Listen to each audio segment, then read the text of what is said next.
Pancasila Budaya Positif modul 1.4. Berdasarkan persetujuan kepala sekolah yang kita laksanakan pada hari ini, hari Sabtu 28 Januari 2023 mulai pukul 15.30 sampai selesai. Jadi sebelum kita melanjutkan kegiatan kita, saya minta tolong kesediaan yang bersedia untuk memimpin kita dalam doa. Silakan. Marilah kita berdoa. Dalam nama Bapa dan Putra dan Roh Kudus. Amin. Allah Bapa, seluruh kegiatan ini sampai selesai kami serahkan kepadamu dengan perantaraan Kristus Tuhan kami. Amin. Dalam amin. Ya, baik Yuster, terima kasih atas doanya. Tujuan kegiatan kita hari ini itu yang pertama itu adalah menyampaikan budaya positif kepada rekan sejawat, ya, sesuai dengan tugasnya. Itu minimal 10 orang, jadi bisa lebih. Kegiatan ini bisa disampaikan di KKG, MGMP dan seterusnya. Tapi kita mengambil di tempat ini dan kita bersyukur bisa melaksanakan ini. Kemudian yang kedua, ini juga merupakan tugas aksi nyata modul 1.4 tentang budaya positif. Nah, kemudian yang ketiga, ini juga merupakan tindak lanjut, jadi pembuatan video singkat praktik baik dari WA yang saya kirimkan beberapa waktu yang lalu. Jadi praktik baik bisa dibuat dalam bentuk video, nanti bisa dikirim di YouTube Kemdikbud.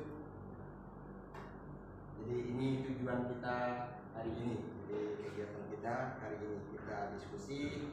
Saya tidak bermaksud menggurui, tapi kita saling berbagi, kita bincang-bincang. Selanjutnya kita lihat video ini dulu.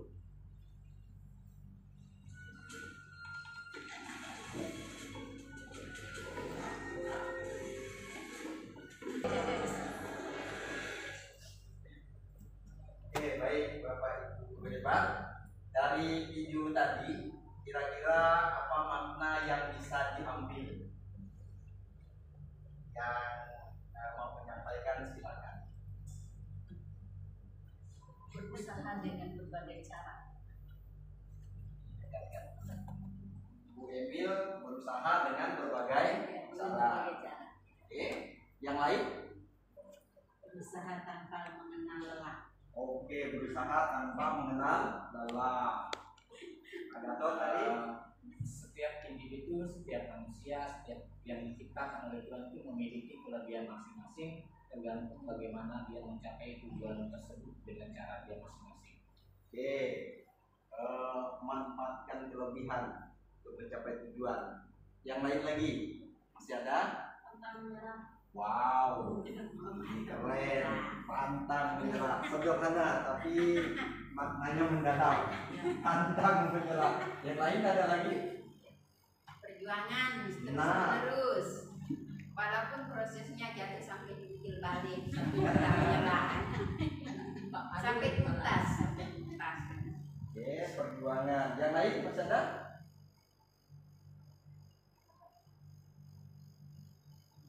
Oke, kalau tidak ada, jadi apa yang disampaikan oleh Bapak Ibu Guru itu semuanya benar.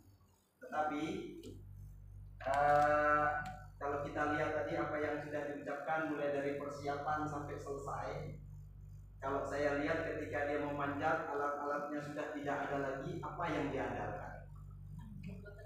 Nah, yang diandalkan adalah kekuatan diri sendiri. Jadi menggunakan kekuatan diri sendiri. Jadi kesimpulan dari kegiatan kita sebenarnya kita mau ekspos, mau memanfaatkan, mau mengeluarkan kemampuan kita masing-masing sehingga kita memiliki beda dari yang lain. Jadi harapannya kita sama-sama kita berusaha untuk mengeluarkan, memanfaatkan kelebihan kita masing-masing. Juga susah. Jadi disiplin diharapkan itu dari diri kita. Jadi jangan datang dari luar. Diharapkan itu dari diri sendiri. Itu jauh lebih baik daripada datangnya dari orang lain setelah disupport oleh orang lain. Nah, tujuan pendidikan itu adalah menciptakan anak-anak yang memiliki disiplin diri sehingga mereka bisa berperilaku dengan mengacu pada nilai-nilai kebajikan universal. Kemudian memiliki motivasi dari dalam. Jadi tanpa ada orang lain yang menggerak, dia sudah bergerak. Apalagi kalau digerakkan orang lain, maka dia semakin hebat. Sekarang kita lihat gagasan Ki Hajar Dewantara tentang pendidikan.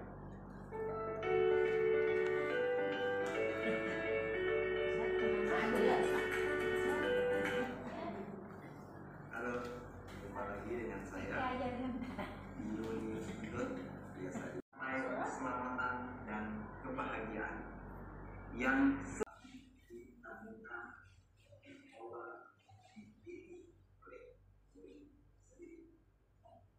dalam perspektif. Nah, Hajar memaknai pendidikan sebagai aktivitas mengasuh. Hajar B memberikan pembelajaran yang menyenangkan dengan berbagai metode bagi siswa melalui kegiatan belajar. Nah, solusi yang dapat kita lakukan sebagai berkembang sesuai dengan kodratnya, mulai dari kodrat alam sampai kodrat zaman. Jadi ini harapan yang belajar dengan senang, gembira, menemukan, memecahkan nilai-nilai kebajikan. Itu yang pertama itu adalah ada di dalam profil pelajar Pancasila. Kalau kita lihat yang pertama adalah beriman, bertakwa kepada Tuhan Yang Maha Esa. Jadi rata-rata setiap sekolah atau kita kan punya agama, punya iman, punya kepercayaan. Kemudian yang kedua itu adalah mandiri. Jadi diharapkan pelajar kita itu memiliki sikap yang mandiri. Kemudian yang ketiga itu adalah bernalar kritis. Jadi kondisi sekarang itu memang menuntut kita untuk lebih peka, lebih jeli, jadi tidak menerima segala sesuatu dengan apa adanya, tetapi kita harus menganalisisnya benar dan salahnya. Apalagi sekarang media sosial itu lebih banyak penipuan. Nah, kemudian berkebinekaan global. Jadi kita tidak hanya tahu wilayah kita saja, kita juga tahu kondisi zaman, kondisi dunia. Kemudian ada gotong royong dari dulu sampai sekarang itu tetap digaungkan, tetap dikembangkan karena lebih mudah menyelesaikan masalah dengan adanya gotong royong. Tanpa adanya gotong royong biasanya agak sulit. Contohnya kegiatan hari ini, tanpa Bapak Ibu guru mau mendukung saya tidak bisa menyelesaikan tugas ini. Ini adalah dukungan. Kemudian yang keenam adalah kreatif. Oke, yang pertama adalah beriman. Di sekolah kita melakukan yang namanya ada berdoa, ada berdoa pembukaan tahun pelajaran, kemudian ada tutup tahun. Mungkin selain ini ada lagi kegiatan lain yang dilakukan di sekolah kita. Doa rosario. Oke, doa rosario, ya, refleksi, retret, doa rosario, refleksi, retret, yang lain. Ya, kita suci. Nah, tur rohani.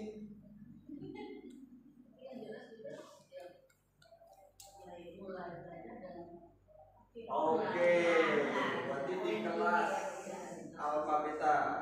Jadi pada saat awal dan akhir kita awali dengan doa. Kemudian mandiri. Ini salah satu contohnya, misalnya pada saat ujian itu kan tidak bisa melihat jangka awalnya dan segala macamnya. Jadi mengandalkan diri sendiri.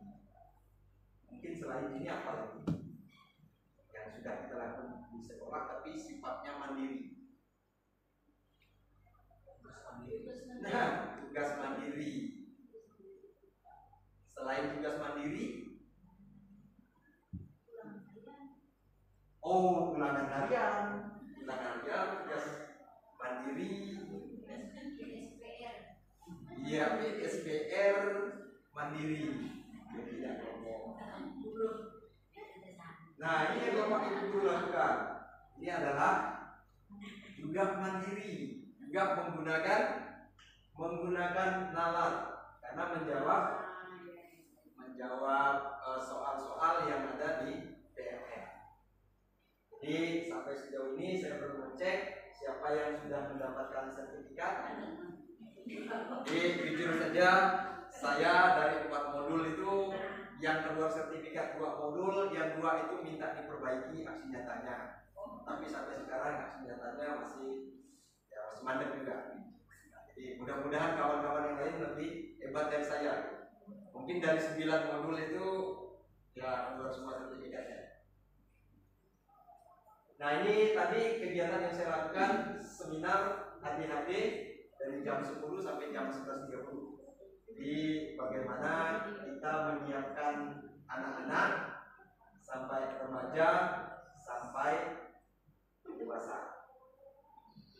Ini kegiatannya sangat baik dan sangat bagus, apalagi untuk kawan-kawan yang mengajar dalam tanda kutip yang anaknya ya interaktif. Itu sangat baik. Nah, kalau di tempat kita ya ada, tapi kan tidak.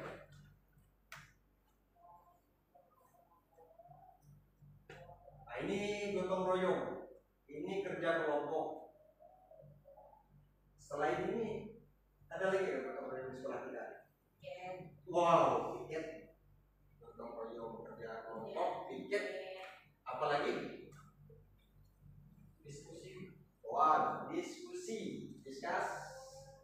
Yang lain? Diskusi.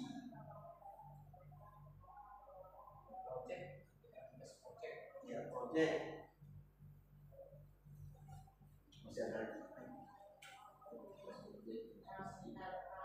Pramuka, ya pramuka, ya beda pasak apa namanya yang kedua ya tadi temani tandu itu kan. Oke. Ini juga sama ya kegiatan yang bisa lakukan. Nah, aksi bantuan telur juga sama, gotong royong membantu sesama kita dalam rangka meningkatkan gizi untuk proteinnya. Terima kasih. Ini ada orang ganteng, ada orang ganteng, ada orang cantik masuk.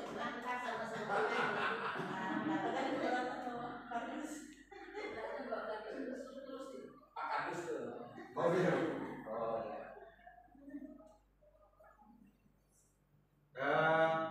Bapak Ibu, sebelum kita lanjutkan, yang pertama itu adalah disiplin. Jadi kalau saya, disiplin yang saya lakukan itu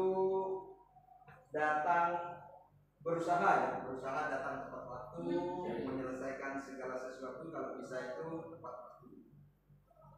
Nah, ini minta tolong kawan-kawan. Coba sebutkan disiplin dirinya di bagian mananya, masing-masing lah. Ya pribadi, yang di sekolah. Misalnya disiplin menyampaikan materi tapi pas sesuai dengan program, itu kan disiplin juga. Tapi kan ada yang tidak mengejar selesainya, tetapi mengejar pahamnya, tidak kejar selesai materinya.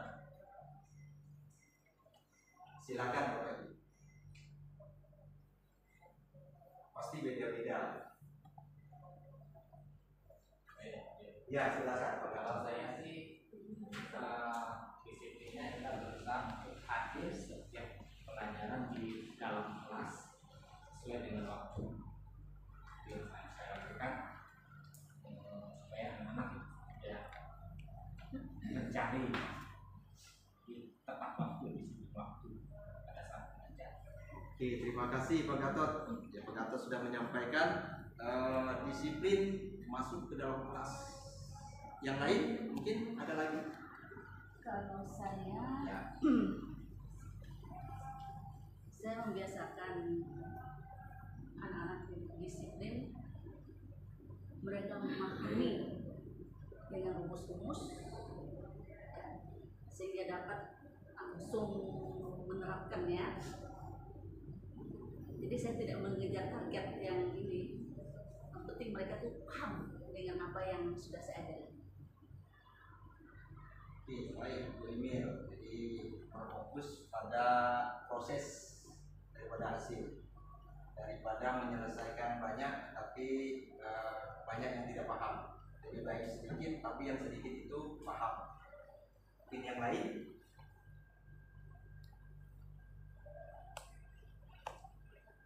Baik, kita lanjutkan. Kalau tidak ada, menurut Gosen itu ada 3 motivasi. Yang pertama itu adalah menghindari hukuman. Ada tipikal-tipikal yang seperti ini, biasanya biar tidak dihukum kerja saja tugas. Padahal tugas yang dikerjakan itu tidak baik dan benar, tapi kan tidak dihukum. Itu ya, kan menghindari dari. Nah, yang kedua adalah mengharapkan imbalan. Biasanya kan ada siswa yang termotivasi karena ada dari orang tuanya, kalau kamu juara sekian dapat sekian. Jujur saja, kalau anak saya dapat nilai A, saya kasih 100.000. Kalau ulangan dapat nilai 100, saya kasih 100.000. Jadi motivasi itu sehingga berjalan mulai dari awal dia sekolah sampai sekarang. Sehingga di rumah itu tidak pernah saya suruh silakan belajar gitu ya. Dia belajar dengan sendirinya. Hanya setelah selesai atau kayak gimana setelah ulangan dia pasti cepat lapor supaya cepat dapat. Sampai kan kuliah ya, selesai upload nilai langsung kirim. Oh dapat A itu sekian, langsung bayar tes. Tapi puji Tuhan, kemarin IPK-nya 4. Saya tidak pernah 4, tapi tinggi 3, saya tidak tahu gimana cara melihatnya. Nah, keluar terus. Yang ketiga adalah menghargai diri sendiri dengan nilai-nilai yang mereka berikan. Ini adalah motivasi menurut proses. Kemudian restitusi adalah proses penciptaan kondisi bagi murid untuk memperbaiki kesalahan mereka sehingga mereka bisa kembali pada kelompok mereka dengan karakter yang lebih baik. Nah, ini pembentukan keyakinan kelas. Kalau kita namanya sebelum mengajar, biasanya di awal saya minta tatip guru di program. Nah, inilah dia. Nah, kalau di sini maunya tatip ini, keyakinan kelas ini dibicarakan sama-sama, disepakati sama-sama. Tetapi kalau kita biasanya kita tentukan siswa harus punya buku 2, 1 buku catatan, 2 buku PSPR. Nah, kalau di sini maunya bicarakan di kelas. Ini maunya berapa? 2 atau 3. Misalnya ulangan, habis ulangan nanti dibawa pulang tanda tangan orang tua. Nah, itu kita yang membuatnya baru disampaikan kepada anak. Kalau di sini itu diharapkan itu dibicarakan, baru menjadi satu keyakinan. Itu saja bedanya. Tapi kita sudah melakukan. Hanya bedanya dari kita tidak sama-sama. Kemudian selanjutnya adalah kebutuhan dasar manusia. Yang pertama itu adalah kebutuhan bertahan hidup. Nah, kayak kita ini ya biarpun susah-susah kita tetap bertahan demi hidup. Ya, Jangan curhat. curhat itu bagian dari pelampiasan. Nah, yang kedua adalah kasih sayang. Jadi mengharapkan diterima. Jadi kita juga mengharapkan orang lain mencintai kita, kita mencintai orang lain. Nah, yang ketiga adalah penguasaan kebutuhan, pengakuan atas kemampuan. Jadi kita harus menghargai orang kalau orang itu memang memiliki kemampuan penguasaan. Jadi dia mau menguasai apa atau mampu apa. Nah, yang keempat adalah bebas. Biasanya kadang kita di sini itu jenuh gitu ya, maunya bebas dalam hal finansial bisa ya. Tapi kan kawan-kawan yang udah tanda kokot tadi kan Ya Allah dengan kata Nah, yang kelima adalah kesenangan. Jadi kita juga butuh senang. Karena di dalam gagasan KHD tadi katanya belajar sambil bermain, bermain sambil belajar. Ini saya dapat. Ini ada di kita karena tadi basic ice breaking. Yang juara 1 dapat duit ini. Yang juara 1. Nah, caranya kita kan masih kecil dulu kan biasa main pinsum tuh. Nah, sekarang kita agak modern sedikit lah. Kita pakai pinsum. Pinsum itu pakai 5 jari. 5 jari kan, ada 5, tetapi pakai perkalian. Contoh, misalnya saya dengan Pak Eko misalnya 2. Karena 1 kali 2 adalah 2. Siapa yang cepat yang menang, yang kalah silakan duduk. Nanti yang menang bertanding untuk memperebutkan 100.000 rupiah. Si jari yang panjang Tidak, pasangannya masing-masing. ada berapa Pak? 1, 2, 3, 4, 5, 6, 7, 8 pas. Pas. Oke. 1, Kami nih. 2, 3.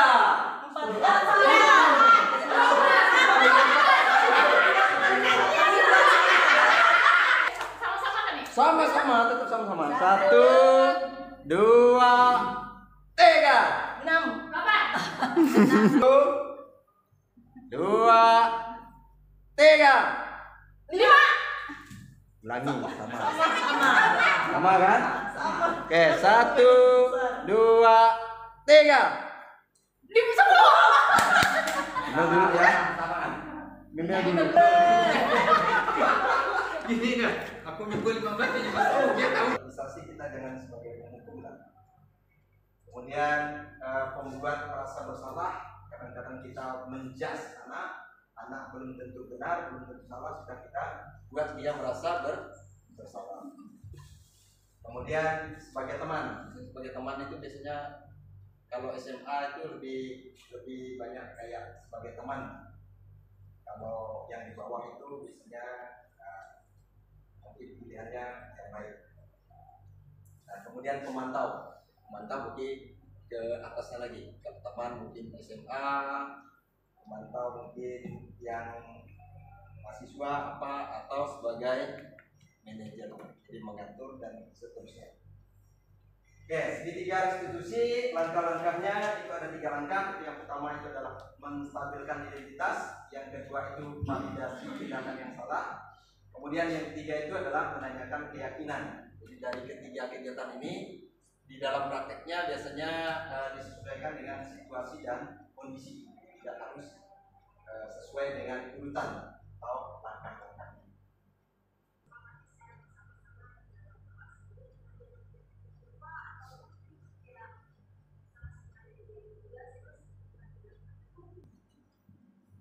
Nah, di samping itu kita juga mengenal ada 5 kebutuhan dasar manusia. Yang pertama itu adalah kebutuhan bertahan hidup. Kemudian kita juga mengharapkan kasih sayang, kekuasaan, kebebasan, dan kesenangan.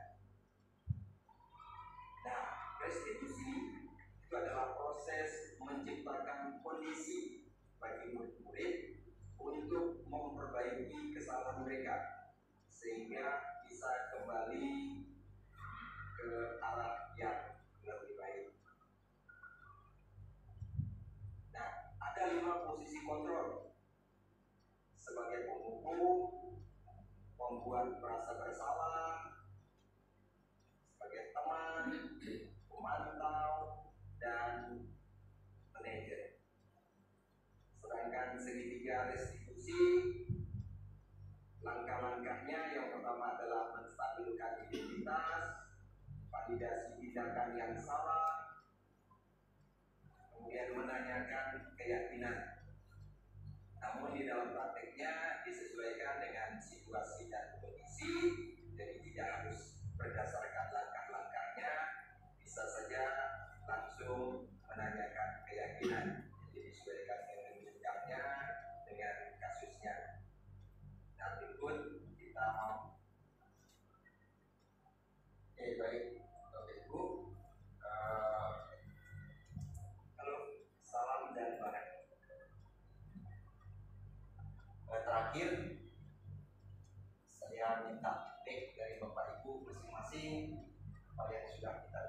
lagi apa yang harus saya perbaiki ke depannya, baik untuk saya dan untuk sekolah kita. Kalau saya berharap dari saya berharap mungkin ke depannya ya kawan-kawan itu lebih banyak apa ya, banyak mengembangkan diri lah sesuai dengan potensinya, sesuai dengan film pertama yang kita lihat, si Benang. Dia manjat gunung es itu pakai palu, pakai apa, ternyata jatuh timpa kepala, pakai celana lalu tidak beraksi, tapi menggunakan kekuatan tubuhnya, kekuatan fisiknya, kekuatan dari dalamnya, ternyata dia enjoy sampai ke atas, malah sambil goyang-goyang sambil pull up. Itu harapan saya. Kita mulai dari Pak Gatot. Silakan Pak Gatot. Atau mulai dari siapa yang mau dulu? Ya. Bang tadi itu sangat bagus, mengacu juga kan itu, kayaknya cara seperti itu sangat menarik. Nah, mudah-mudahan dengan melihat aksi dari Pak Dion bisa menggugah jiwa kekepoan saya untuk ikut-ikutan lah nanti untuk ikut-ikutan juga karena kita semuanya punya talenta, punya kemampuan, cuman kadang-kadang kita lebih ke malasnya, penyakit 5 hurufnya itu lebih kuat dibandingkan dengan kemauan. Dan kadang-kadang juga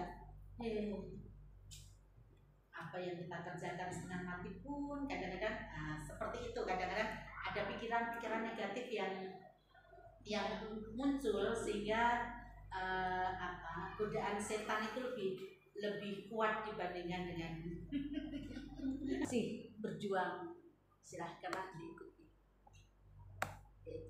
Oke, baik Mbak Emil, terima kasih. Saya tanggapi pernyataan dari pengawas Pak Abdullah MPD itu mengatakan tulis apa yang dilakukan, lakukan apa yang ditulis. Iya. Kalau tidak ada, terima kasih banyak Bapak Ibu guru hebat sudah berkenan hadir pada kegiatan aksi nyata saya pada hari ini. Selanjutnya sebelum kita buka, yang bersedia untuk dalam doa.